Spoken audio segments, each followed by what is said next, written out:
Hi guys, welcome back to Lunatic Astrology. I'm your astrologer, Lori Lothy, and in the dark Montreal night, it's turning dark here. I want to talk about the month ahead. I'm going to bring up the highlights. This is not going to be an all signs broadcast, but I will talk about particular signs that may be more impacted. So if you just want to listen, it's probably going to be about 15 minutes long, and there's a lot going on in November, and it really, really is an important month, pivotal, not just because the United States is having an election. There's a lot of other things happening. So if you would like to subscribe, please do hit the bell for notifications so you know when I'm posting. I just hit the 2,000 mark on my channel last week, and I would love to have you a part of my little astrological community, which is a sweet small space of connecting with you. Now, also always check my description box below, because I'll have things like where else to reach me, my website, how to book a reading with me, etc., etc. Okay, let's get going. I want to talk about a few of the big broad brushstrokes, and then I'm going to go into the granular. One of the biggest things that's happening, of course, is the US election. And on the day of the election, the planet Mercury, which has been retrograding in the sky since mid-October through the sign of Scorpio into Libra, will actually go direct. And this is very interesting because the last time this happened, where Mercury stationed to go direct in on an election day, was the Gore versus Bush election. As we know, that went to the Supreme Court to decide who the victor would be. So astrologically, there can be some concern of a repeat for that. I looked at a lot of the factors in the USA chart at the time of that election, and I can see that what happened then doesn't look like it's going to replay exactly the same way. So I'm not expecting this to be waiting for a recount in Florida, all that kind of thing, and the Supreme Court slamming down an answer before all the votes are counted. However, I will say that the theme of Mercury rules the post office. And of course, in the United States right now, there's been a lot of controversy about mail-in ballots. There's been a lot of problems with, like in one state recently, there was a court decision overruling that ballots that came in after the day of the election were valid, although people mailed them in thinking that they would have a chance to be counted as long as they had a post date that was before election day. So those kinds of shenanigans are ongoing in the election itself. And of course, Mercury rules the post office, and it's Mercury retrograde that has been allowing some of this stuff to happen in that post office drama. Now, Mercury going direct and starting his direct motion in the sign of Libra, which is Venus's sign, but also the scales of justice, suggests that justice will be done, direct motion Mercury, but also it maybe hints at the scales of justice literally. So perhaps there will be some kind of Supreme Court deliberation on something that does have to do with the election. And, I will do a separate video on the new Justice Barrett. I do think she's a chameleon. I think she's a mystic. When I looked at her chart, she's a deeply spiritual being. But she also has a signature of what I call the chameleon, and it's a sextile between the sun and Neptune. She can be anything to anyone or all things to all people. And, I also have a sneaking suspicion that she just sort of rode the wave of that nomination, but I don't think that she has an hardcore desire to necessarily do the thing expected of her by the Republican Party. So she may surprise them by voting against what they think is her inclination vote-wise at any disputes, including for the Affordable Care Act, and turning that over in the courts. So let's stay tuned for that. I'll share that with a separate video. But I will say that with Mercury going direct in a sign that has to do with the courts, Libra, it's possible that between his direct motion at the 25th degree of Libra and around the 10th of November, when he gets out of Libra into Scorpio, we could be looking at questions around the legalities of certain elections in certain states, or a desire to straighten out what looked like impropriety or illegal actions going on. Okay, just keep that in mind. It's very despairing and hard for me as a Canadian watching on the sidelines to see some of the oppression and voter suppression tactics that are obviously and overtly being played out by conservative states. So I will say, yes, I'm a Canadian, I'm liberal, or I'm not conservative really. But, in Canada, we don't have those extremes like to the extent that you guys do. We're all kind of in the middle, really. All right, moving on then. So Mercury going direct is the first thing. I think I will show some charts in a minute, but let's just keep talking about what I have off the top of my head. The next big thing that comes to mind, of course, is that I shouldn't say, of course, that's not necessarily true, but we have a couple of things coming up for us in the middle of the month that are tied to longer term narratives. So those three things are going to be Jupiter co-joining with Pluto. That's important, and it's part of a longer story that's been going on this year, as well as a Uranus and Mercury opposition, which is a part of a three-part story. Let's start with the Mercury, since we're already talking about Mercury. So on October the 7th, Mercury opposed Uranus in the sky, and then again on October 19th. And now the last pass is coming up with Mercury opposing Uranus. And the date is, let me grab my paper, November 17th. Now that's one long story in three parts. Now, for example, what happened on the direct motion opposition, Mercury going direct opposing Uranus and Taurus on October 7th? Well, the vice presidential debate was on, in which we were all looking for something a little bit different than what we saw in the presidential debate. We had the fly in Mike Pence's head. You know, you could say that Uranus, something unexpected, Mercury, you know, something televised, something in the sphere of news and communication. That's kind of funny. It's also the very same day, October 7th, that Donald Trump declared he was going to halt the stimulus package that the United States Congress and Senate were trying to get through. I think at that point it was at the Senate level. So that was a big shakeup of information, like halt, stop, you know, unexpected Donald Trump tweeting, we're going to stop the stimulus package. Then on October the 19th, this was when the Presidential Debate Commission decided that they would approve the muting of the mics for the next presidential election debate. So, you know, microphones muted, Mercury communication, Uranus, something, you know, unexpected or something jarring or something, you know, big like that, big news. It's the same time in the middle of October, though, that Facebook made a declaration, for instance, that it would remove all militarized posts that had to do with the election, particularly around people getting militarized to monitor polling stations or mailboxes and stuff like that. And again, we're getting that Mercury theme. And when you think about that, we get the idea again that getting in on the act, Mercury, the post office messages, mail-in ballots, and then Uranus. Oh, Facebook's going to make a statement here, a big bold, you know, we will remove all militarized posts from the community. And anyway, at the very same day of Mercury opposing Uranus, Biden decided to stop all the to re-begin negative campaign ads against Donald Trump. At the same time, Donald Trump that very day was going that his COVID was a miracle and a blessing from God. So it was kind of a crazy Uranian day or two around middle of October where these strange announcements were being made. And that was the retrograde journey of retrograde Mercury opposing Uranus. And the last one is on November 17th, and Mercury is moving direct. And that could be connected to the ongoing themes around the post office and news about the post office, also about mail-in ballots, because that big theme will still be playing out.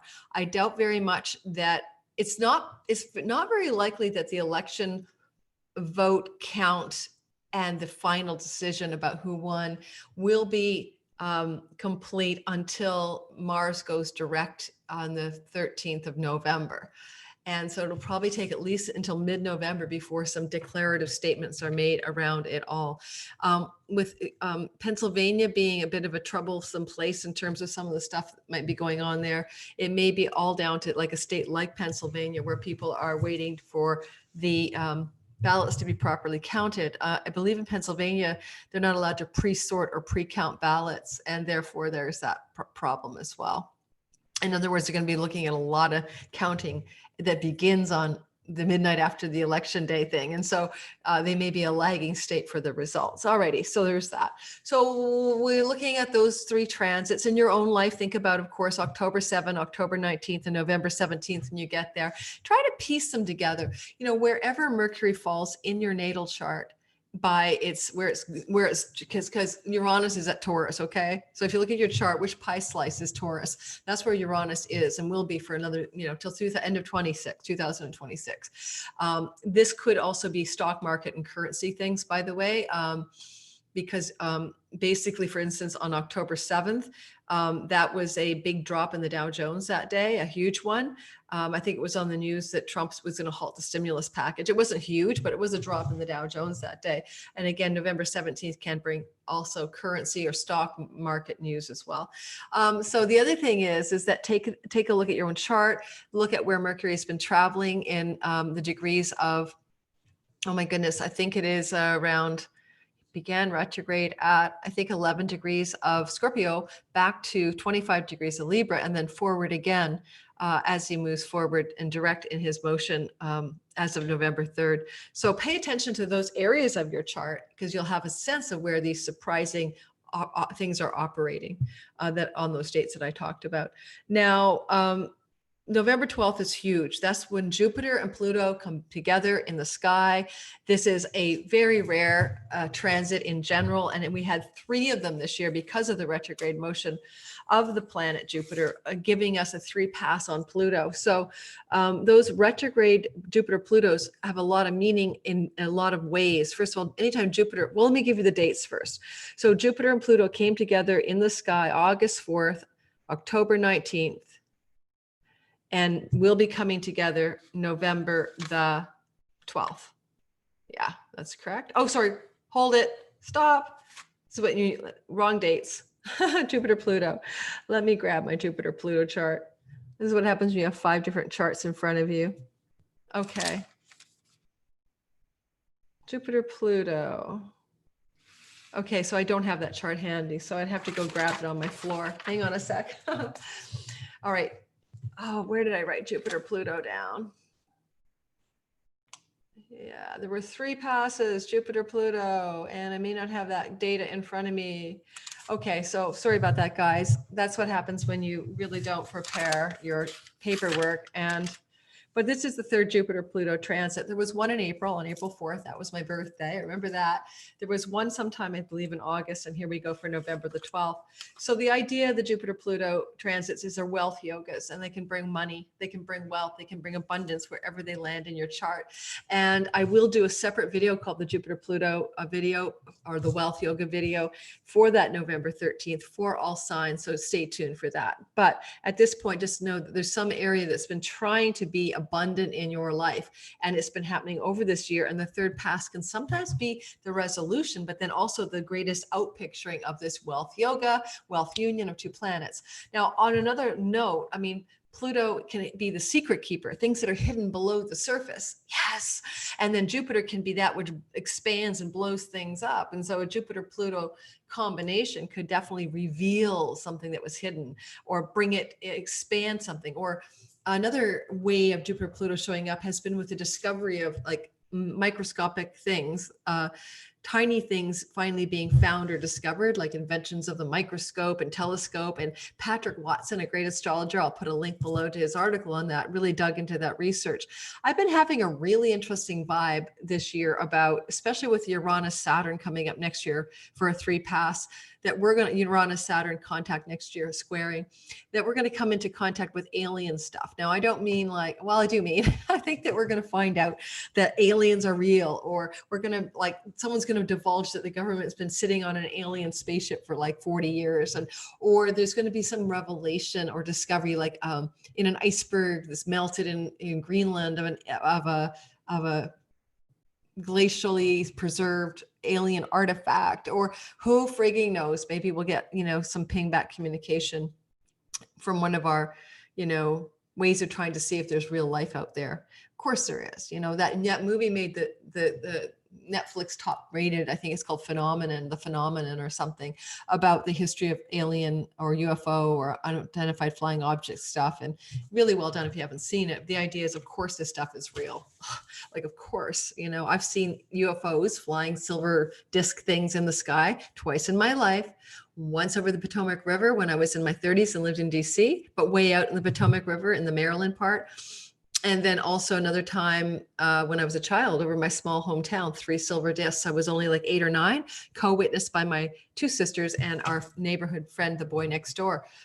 So this is like, it's not surprising to me that, of course, there's these silver discs that make no sound that fly in the sky, don't come from anything on Earth. All right. So I kind of think that's coming up, and that Jupiter Pluto, for some reason, along with all that Uranus Mercury stuff going on all through November, kind of makes me think there could be some disclosure in November that takes our mind off this other problems that we have, which is like the United States heading for a civil conflict. I hate to say civil war, but yeah, the 1860 Civil War replicates itself in the sky in this next year and a half. Same things are happening, you know, the Neptune placement in Pisces and the Capricorn stellium. It all evokes 1860, the election of Lincoln, the secession of 7 states, the conflict that followed. No matter who wins this election in 2020, inaugurating in 21, which I believe is Biden-Harris based on the astrology, it's going to lead to a great upheaval of the losers not feeling great about it either way. And, you know, honestly, the United States polarity is really progressive, urban versus rural, conservative. And now it's polarized to such an extreme that I'm not sure there is a way to knit it together in the current framework of the way the politics and the electoral college system work in the United States. I mean, with the electoral college, basically the minority can rule the majority in terms of population numbers. So that's just not a really great system. All righty, moving on. Sorry, guys, Canadian here talking. The other thing is Mars is going direct. Now in your own chart, I did a whole Mars thing. Go back. I'll put a playlist. Maybe I'll look in the link below. I did a thing about Mars going into his retrograde motion, or maybe I did a whole thing way back on Mars. Yeah, I think I did do Mars retrograde.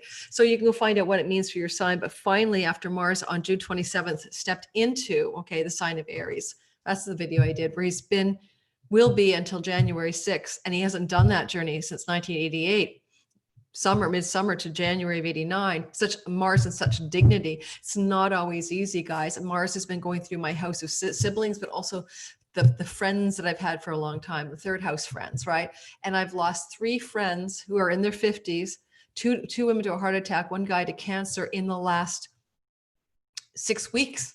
So Mars has been slicing through my house of friends, third house friends are those friends that you were from your neighborhood, or you're really close to, or your people in your hood, or friends who are like siblings, or all of that, or friends that were elementary school education, which is one of the losses lately, a friend from my elementary school days. So yeah, it's been intense. So Mars is going retrograde, has been in my 3rd house area. So in your own chart, if you go look at my Mars video, maybe I discussed the retrograde place, but it's the same place that Mars has been going since June 27th, retrograde or not. So go back and find my Mars video. It's really good. There's no ads in that one either, I think, because I got timed out with a Johnny Cash song, Ring of Fire. So it's nice and ad free as well.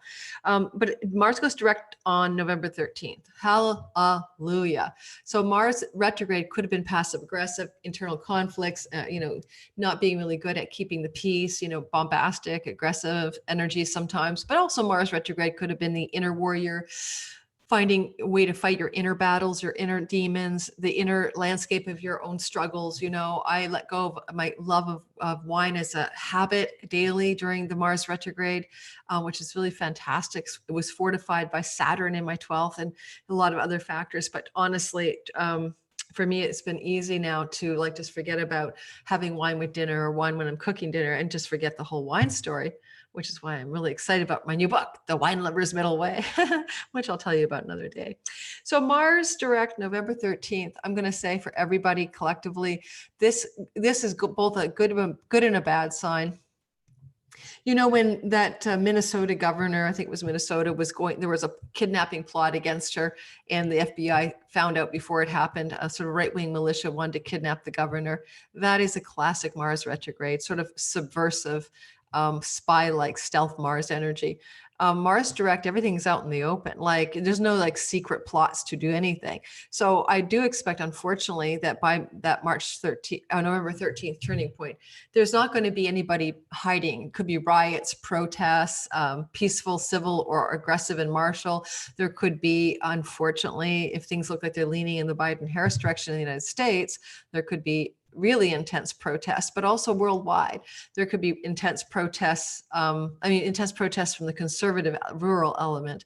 There could be very intense protests worldwide where people are getting tired of the virus and starting to stand up and say, enough, we don't care, we'd rather just let the 1% die. No one's thinking about the hospitalizations, the hospital surges, the cancer and the other surgeries that need to be done, but now the hospitals are overwhelmed. There's a lack of clarity here that a brand new virus, it doesn't matter if only 1% die. It's that 1% is just too many people all flooding hospitals at once. So damn it, people, wear your effing masks. Excuse my language. And then let's mitigate, okay? Just mitigate the flood for the hospitals. That's all. That's all. You know, no big deal. Just wear a mask. All right. And there's a study out of Tokyo that shows they may have herd immunity in Tokyo because everybody wore their mask and there was just enough diffuse breathing out of a little bit of a virus and breathing in by the mask wearers that people got low enough exposure doses that it acted like an inoculation. And it looks like maybe up to 50% or more of Tokyo residents have been exposed to the virus, have antibodies for it, and they all wore their masks. All right. QAnon, let's talk about that, because I think that unfortunately when Mars goes direct, what the QAnon movement might do is rise up from its less obscure, it's pretty getting more mainstream in terms of people knowing about it. But I do think that if you're going to find QAnon looking like action rather than talk, where people are now out there doing QAnon protests, rallies, or whatever to be angry at the election results, for instance, by mid-November. Till January 6th, that could be very much what's going on there as well. It's like a QAnon surge of protests, maybe violence, I hope not.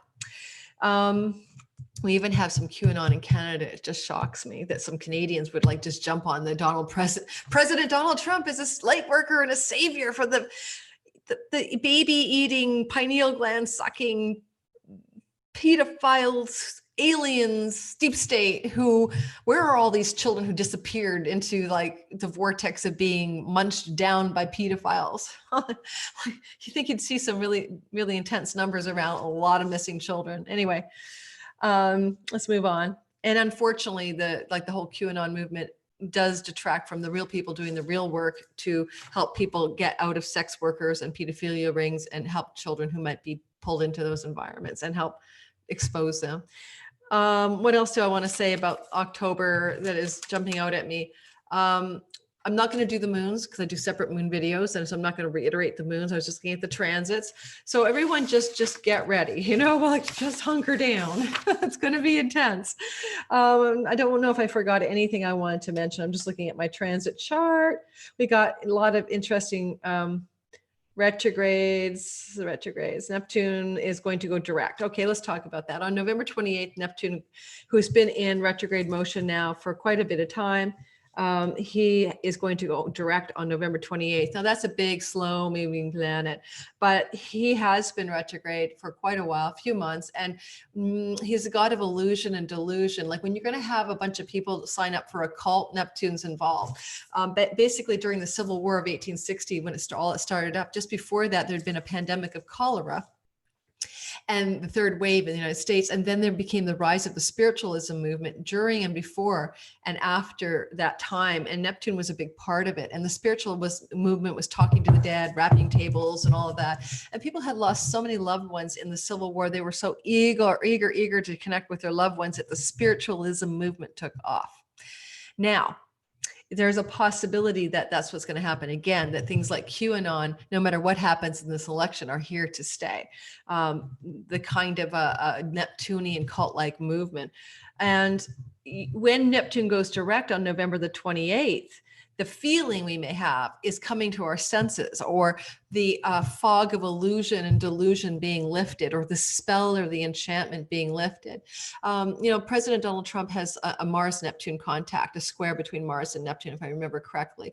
And that is really the signature of the pathological liar, the manipulator, and the deceiver, which is why I'm intrigued that Amy Coney Barrett has a trine with Neptune to her sun, which is a very positive thing. It can mean, even though she's a chameleon, there's something very deeply positive and spiritual about that. And I think she's the real deal in her faith.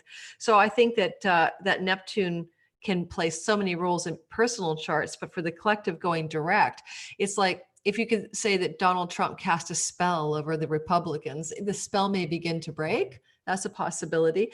Or Neptune rules viruses. And as he goes direct, the virus conundrum with COVID may begin to clean up or clear up a bit. Maybe there'll be a new understanding of the virus, maybe even not a vaccine, but a new therapeutic or some new clarity about the virus, its origins, or a way to disrupt the virus or the transmission of the virus as Neptune starts to finally go direct November the 28th. All righty, I hope that's a helpful overview of November. Stay tuned for my Amy Coney Barrett and my Joe Biden videos coming up.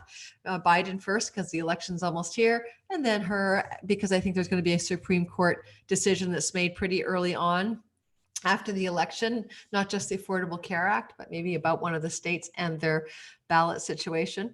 And there's something pending in litigation around the election as well that could go to the Supreme Court. I'm trying to remember what it is. In short order, like in the first couple of weeks of November. I wish I remember what I read about that. All right, guys, thanks very much. It's Halloween night that I'm recording this on. Woo! And I'm not trick-or-treating, nor am I having people trick-or-treat to my house because I live too far. Like I have to climb all the way down to the main door of my apartment building, which only has 4 units in it, but that just seems like a lot of work. All right, stay tuned for the next videos, and I'll see you guys soon. Ciao.